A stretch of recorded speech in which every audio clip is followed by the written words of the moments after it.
అందరికీ నమస్తే అన్నా. చెప్పు నాన్న. ఏం కర్రీ ఇవాళ? ఇవాళ మటను నల్లి బొక్క ఆయిల్ వేసుకుంటున్నా చూడండి, కోపి గింజలు వేసుకుంటాను, పచ్చిమిర్చి ఉల్లిగడ్డలు వేసుకుంటున్నా చూడండి, ఇక కరివేపాకు, బగారాకు, దాచిన చెక్క 2, ఏలక్కాయలు 2, చాపత్తి 2, విలాచీలు, పుదీనా, మటన్ వేస్తున్నా చూడండి. ఈ కోసి పెట్టుకున్న టమాటాలు.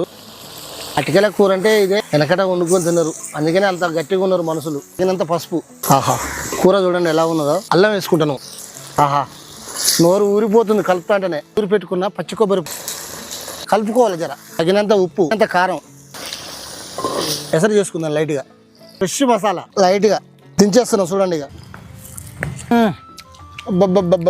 ముక్క ఉన్నది కదా, నోట్లో వేసుకుంటే కరిగిపోతుంది.